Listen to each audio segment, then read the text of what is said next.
The fear of failure was a big one in the beginning.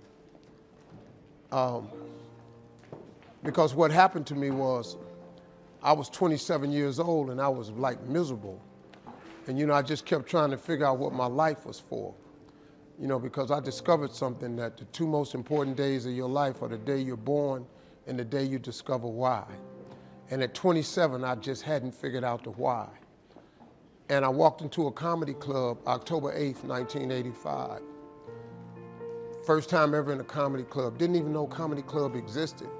I actually went there on a dare. A girl dared me to go to this comedy club because she knew I was funny. I won amateur night that night, October 8th, 1985. I went to work the next day and quit my job. I won $50 and I went to work and quit my job. The day I quit, my boss, as I put my box on his desk and told him I was leaving to be a comedian, he talked me right out of it. He said, "Steve, you're not even funny."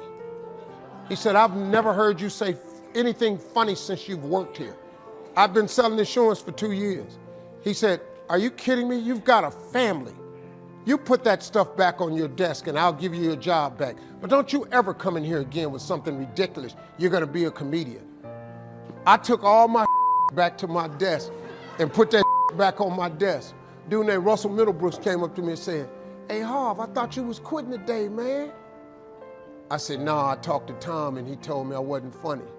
He said, "He don't know you." He said, "Dog, you the funniest dude I know." He said, "Man, see," and then he looked at me, he was so hurt. He said, "Damn, dog, I told everybody you was leaving today."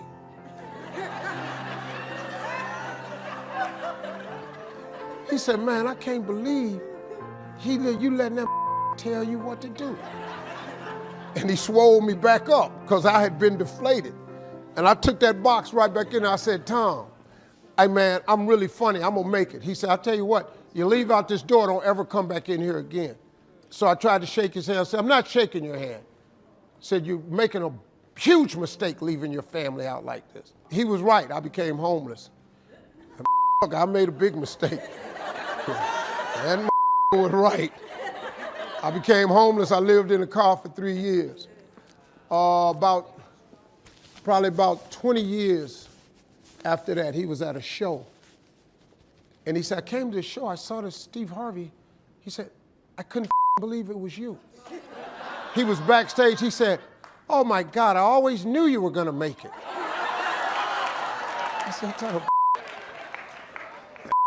"Man, me and that dude, man." But that was, overcoming that was my biggest.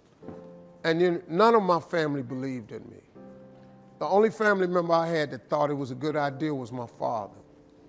Because my father was really funny. He just grew up in a time for blacks that was very different. And he just said, "Son, if you think you can make it, get on out there and get discovered." My father was born in 1914.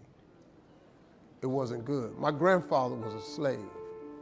My grandfather was born into slavery. My grandfather was a slave till he was 12. So my background of people becoming successful was like, and my dad was the only one who believed in me.